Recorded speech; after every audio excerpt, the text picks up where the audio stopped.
पत्थर खुद नहीं बोलते, वो तुम्हें क्या देंगे? एक रब की तरफ लौट आओ। ये वो निशानी है जिसे तुमने खुद मांगा था। अब देख लो, हक छुप नहीं सकता। तुमने रब की निशानी से दुश्मनी की, अब अंजाम के दिन करीब आ गए।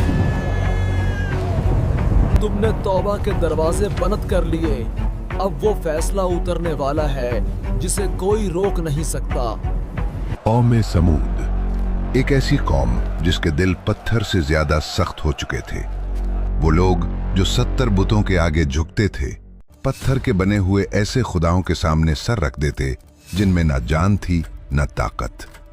जब उनका शिर्क और गुमराही हद से बढ़ गई तो अल्लाह ने सिर्फ 16 साल के एक लड़के को नबी बनाकर उनकी तरफ भेजा, और वो थे नबी सालेह अलैहिस्सलाम। सालेह अलैहिस्सलाम अपनी कम उम्री के बावजूद शेर जैसा दिल रखते थे। उन्होंने अपनी कौम से कहा, ऐ लोगो, अल्लाह वहदहु ला शरीक की इबादत करो। ये पत्थर तुम्हें क्या दे सकते हैं? मगर उनके कानों पर जूं तक न रेंगी। उनके दिल पत्थर से भी ज्यादा सख्त हो चुके थे। साल गुजरते गए, मगर ईमान लाने वालों की तादाद समंदर में कतरे के बराबर रही। फिर एक दिन सालेह अलैहिस्सलाम ने कौम के सामने खड़े होकर कहा, आज फैसला हो जाएगा कि तुम्हारे खुदा सच्चे हैं या मेरा रब। कौम के सरदार चूक कर बोले, कैसा फैसला? सालेह अलैहिस्सलाम ने कहा, 2 बातों में से एक चुन लो। या तुम कोई ख्वाहिश करो, मैं अपने रब से दुआ करूंगा और वो पूरी हो जाएगी, या फिर तुम्हारे ये बुत मेरे सवाल का जवाब दें। अगर जवाब मिल गया तो मैं तुम्हें छोड़कर चला जाऊंगा, क्योंकि तुम मुझे पसंद नहीं करते और मैं तुमसे नाराज हूं। कौम समूद खुश हो गई और बोली, तुमने आज इंसाफ की बात की है। फिर वो अपने सारे बुत इकट्ठे करके खुले मैदान में ले आए, उस यकीन के साथ कि आज उनके खुदाओं की जीत होगी और हक को हमेशा की तरह दबाया जा सकेगा। आओ, आज तुम्हारे खुदाओं से सवाल कर लेता हूं। वो सबसे बड़े बुत के पास गए, उसका नाम लेकर पुकारा, मगर वो खामोश रहा। फिर दूसरे बुत को पुकारा, फिर तीसरे को, और यूं एक एक करके सारे 70 बुतों को आवाज दी, मगर किसी ने जवाब न दिया। देख लिया, तुम्हारे खुदाओं में जवाब देने की भी ताकत नहीं। अब तुम मुझसे सवाल करो, मैं अपने रब से दुआ करूंगा और मेरा रब फौरन कबूल करेगा। कौम ने खुद भी अपने बुतों को पुकार कर देख लिया, मगर वो फिर भी न बोले। शर्मिंदा होकर कहने लगे, हमें कुछ देर अकेला छोड़ दो, हम अपने खुदाओं से तन्हाई में बात करना चाहते हैं। साला चले गए। अगर आज तुमने जवाब ना दिया तो हमारी इज्जत मिट्टी हो जाएगी। कुछ देर बाद उन्होंने सालेह अलैहिस्सलाम को दोबारा बुलाया और कहा, अब उनसे सवाल करो, ये जरूर जवाब देंगे। सालेह अलैहिस्सलाम ने फिर एक एक करके सारे बुतों को पुकारा, मगर मैदान में सिर्फ खामोशी गूंजती रही। सारा दिन गुजर गया, तुम्हारे खुदाओं ने कोई जवाब ना दिया। अब तुम मुझसे सवाल करो, मैं अपने रब से दुआ करूंगा और वो फौरन कबूल करेगा। फिर कौम ने अपने सरदारों में से 70 आदमी मुंतखब किए और कहा, ये तुमसे सवाल करेंगे और अगर ये गवाही दे दें तो पूरी कौम तुम्हारे रब को मान लेगी। वो सब एक पहाड़ के पास गए। उन 70 सरदारों ने कहा, इस पहाड़ से सुर्ख ऊंटनी निकलवाओ। और उसके पेट में 10 महीने का बच्चा हुआ। सालेह अलैहिस्सलाम मुस्कुराकर बोले, ये चीज मेरे रब के लिए बहुत आसान है। फिर उन्होंने दुआ के लिए हाथ उठाए। दुआ खत्म हुई ही थी कि पहाड़ लर्जा, जमीन हल्की सी कांपी और चश्मे जदन में पहाड़ फट गया। इसके अंदर से बिल्कुल वैसी ही सुर्ख रंग की देवकामत ऊंटनी निकली जैसी वो चाहते थे, और उसके पेट में वही 10 महीने का बच्चा मौजूद था जिसका वो मुतालबा कर रहे थे। जब लोगों ने इस अजीम मौजूजे को अपनी आंखों से देखा तो हैरान होकर कहने लगे, वाकई तुम्हारे रब ने फौरन दुआ कबूल कर ली? सालेह अलैहिस्सलाम ने पूछा, क्या अब भी दिल में कोई शक बाकी है? नहीं, अब कोई शक नहीं रहा। फिर वो सब वापस जाने लगे ताकि कौम को सब कुछ बताएं, मगर रास्ते में ही उनमें से अक्सर के दिल बदलने लगे। कुछ लोग कहने लगे, ये सब जादू था, हम पर जादू कर दिया गया है। लेकिन उनमें से सिर्फ 5 आदमी सच पर साबित कदम रहे और बोले, हमने जो देखा वो हक था, इसमें जादू की कोई बात नहीं। मगर बाकी सब ने कौम में जाकर ऐलान कर दिया, ये जादू है, मौजिजा नहीं। और यूं इतनी बड़ी निशानी के बावजूद वो ईमान न लाए। फिर अल्लाह ने सालेह अलैहिस्सलाम को हुक्म दिया कि कौम को बता दें कि ये ऊंटनी अब तुम्हारे दरमियान अल्लाह की निशानी के तौर पर रहेगी। कनोई का पानी एक दिन तुम पियोगे और एक दिन ऊंटनी पिएगी। जिस दिन ऊंटनी पानी पिएगी उस दिन तुम कुएं के करीब नहीं जाओगे और उस दिन तुम्हें उस ऊंटनी का दूध पीना होगा, और उसका दूध इतना ज्यादा होता कि पूरी कौम के लिए काफी पड़ता। कुछ ही दिनों बाद ऊंटनी ने एक बच्चा भी जन्म दिया और वो आजादाना घूमता रहता। निजाम चलता रहा।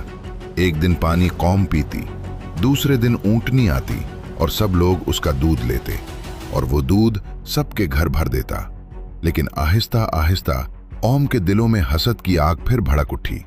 वो कहने लगे, हम ये बर्दाश्त नहीं कर सकते कि एक ऊंटनी पूरे दिन का पानी पिए और हम इंतजार करें। फिर उन्होंने चुपके से मशवरा किया और 7 बदबख्त आदमियों को इस काम के लिए चुना।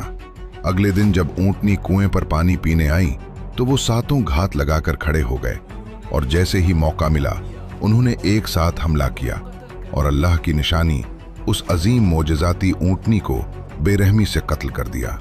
ऊंटनी का बच्चा मां को तड़पता देखकर पहाड़ की तरफ दौड़ा और आसमान की तरफ मुंह उठाकर ऐसी दर्दनाक चीख मारी कि पूरी वादी लरज उठी। इसी दौरान कौम के जालिम लोग आ गए। ऊंटनी के गोश्त के टुकड़े काटे, बांटे, पकाया और मजे से खा भी लिया। जब नबी सालेह अलैहिस्सलाम को यह खबर मिली तो वो गुस्से और गम के साथ कौम के पास आए और कहा, तुमने अपने रब की खुली नाफरमानी की है। इसी वक्त अल्लाह की तरफ से वही नाजिल हुई, ऐ सालेह, तुम्हारी कौम ने सरकशी की, मेरी निशानी को कत्ल किया, हालांकि इस ऊंटनी से उन्हें फायदा ही था। अब उन्हें बता दो कि उनके पास सिर्फ 3 दिन की मोहलत है। अगर ये तौबा कर लें तो उन्हें माफ कर दूंगा, वरना 3 दिन बाद मेरा अजाब नाजिल होगा। सालेह अलैहिस्सलाम ने कौम को सारा हुक्म सुनाया, मगर वो मजाक उड़ाने लगे और बोले, अगर तुम सच्चे हो तो अजाब ले आओ, हम बिल्कुल तैयार हैं। सालेह अलैहिस्सलाम ने वार्निंग देते हुए कहा, पहले दिन तुम्हारे चेहरे जर्द होंगे, दूसरे दिन सुर्ख और तीसरे दिन काले, फिर अजाब आएगा। अगली सुबह पूरी कौम के चेहरे वाकई जर्द पड़ चुके थे, मगर वो हंसकर बोले, ये तो कुछ भी नहीं। दूसरे दिन जब चेहरे सुर्ख हो गए फिर भी उनके दिल न बदले। तीसरे दिन सुबह हुई तो सबके चेहरे काले पड़ चुके थे। अब उन पर खौफ तारी हुआ और कहने लगे, लगता है वाकई सालेह का अजाब आने वाला है। मगर फिर भी तौबा न की, न दिल झुके, न आंखों में नदामत आई। रात हुई और पूरी कौम अपने घरों में सो गई। तब जिब्रील अलैहिस्सलाम आए और ऐसी खौफनाक चीख मारी कि उनके दिल फट गए, कलेजे टूट गए और एक ही लम्हे में पूरी कौम हलाक हो गई। सुबह हुई तो वो सब अपने घरों में मुर्दा पड़े थे, एक भी जिंदा न बचा, सिवाय उन चंद लोगों के जो ईमान वाले थे और जिन्हें अल्लाह ने बचा लिया था।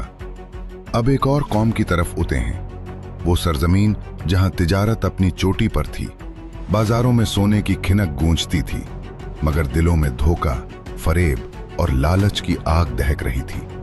ये थी कौम मदीन, वो लोग जो नाप तोल में कमी करते, लोगों का हक खाते और समझते कि चालाकी ही कामयाबी है। जब जुल्म हद से बढ़ा तो अल्लाह ने उनकी तरफ एक अजीम नबी भेजा और वो थे नबी शुएब अलैहिस्सलाम, जिन्हें कुरान में खतीबुल अंबिया कहा गया, यानी बेहतरीन गुफ्तगू करने वाले नबी। शुएब अलैहिस्सलाम अपनी कौम से कहते, नाप पूरा करो, तोल कम न करो, लोगों का माल मत खाओ, जमीन में फसाद न फैलाओ, अल्लाह से डरो, तुम्हारा रब सब देख रहा है। मगर कौम के सरदार हंसते और कहते, ऐ शुएब, क्या तुम्हारी नमाज तुम्हें यह सिखाती है कि हम अपनी मर्जी से खरीदो फरोख्त भी ना करें? बास कहते, हम तुम्हारी बातें तब माने जब माल कम ना हो, फायदा बंद ना हो। शुएब अलैहिस्सलाम ने फरमाया, मैं तुम्हारा भला चाहता हूं, नुकसान तो तुम खुद अपने लिए इकट्ठा कर रहे हो। मगर उनके दिल बंद थे, आंखें अंधी और जबानें तकब्बुर से भरी हुई थीं। वक्त गुजरता गया। शुएब अलैहिस्सलाम हर रोज बाजार में खड़े होकर कहते, ऐ कौम, इंसाफ करो, अदल पर चलो, अल्लाह के अजाब से डरो। मगर जवाब में कौम ने तमस्खुर किए, गालियां दी और कहा, अगर तुम सच्चे हो तो अजाब ले आओ, हम तैयार बैठे हैं। एक दिन कौम के सरदार इकट्ठे हुए और कहने लगे, ऐ शुएब, या तो हमारी राह छोड़ दो या हम तुम्हें अपने शहर से निकाल देंगे। हमारे बुतों पर तनकीद मत करो, हमारे कारोबार पर जबान न खोलो। शुएब अलैहिस्सलाम ने आसमान की तरफ देखा और कहा, ऐ कौम, अगर मैं हक पर हूं और अल्लाह ने मुझे रिश्ते हलाल अता किया है तो क्या मैं तुम जैसा जुल्म करूं? मैं तो सिर्फ इस्लाह चाहता हूं, मगर हिदायत देना मेरे इख्तियार में नहीं, अल्लाह के हाथ में है। फिर अल्लाह की तरफ से हुक्म आया, ऐ शुएब, अब उनसे कह दो कि अजाब करीब है, अगर ये बाज ना आए तो तबाह कर दिए जाएंगे। शुएब अलैहिस्सलाम ने खबरदार किया, मगर कौम ने और ज्यादा गुस्ताखी शुरू कर दी। एक दिन शाम के वक्त अचानक आसमान पर एक बादल नमूदार हुआ। बादल स्याह नहीं बल्कि सफेद और ठंडा था। लोग खुश होकर जमा होने लगे और कहने लगे, ये तो रहमत का बादल है, यही बादल है जो हमारे खिलाफ अजाब लाने की धमकी दी जाती थी। वो बादल के साए तले खड़े हो गए, खुशी से नाचने लगे और कहते, देख लिया शुएब, तुम्हारी धमकियां झूठी थी। मगर वो नहीं जानते थे कि इसी बादल में कहर छुपा था। अचानक बादल के अंदर से आग के शोले निकले, सूरज जैसी तपिश उतरी, जमीन उनके कदमों के नीचे दहक उठी। फिर आसमान से एक खौफनाक चीख उतरी, ऐसी कि पहाड़ हिल जाएं, दिल फट जाएं और हड्डियां लरस जाएं। कौम के जिस्म एक लम्हे में जमीन पर गिर गए, रूहें चीख की शिद्दत से निकल गईं और चंद लम्हों में पूरा शहर मुर्दा लाशों से भर गया। जब सुबह हुई तो पूरी कौम अपने घरों में मुंह के बल गिरी हुई थी। एक भी शख्स जिंदा न बचा था, सिवाय उन चंद मोमिनों के जिन्हें अल्लाह ने नबी शुएब अलैहिस्सलाम के साथ महफूज मकाम पर पहुंचा दिया था। शुएब अलैहिस्सलाम वादी के किनारे खड़े अपनी बर्बाद कौम को देख रहे थे। वो लोग जो कभी कहते थे, हमसे ज्यादा चालाक कौन, हमसे ज्यादा ताकतवर कौन, और आज उनकी आवाज, उनका गुरूर, उनका सब कुछ एक चीख में मिट चुका था। शुएब अलैहिस्सलाम ने आसमान की तरफ देखकर कहा, मेरे रब का फैसला हमेशा हक है, जुल्म का अंजाम हमेशा बर्बादी है और अल्लाह के हुक्म से कोई बच नहीं सकता।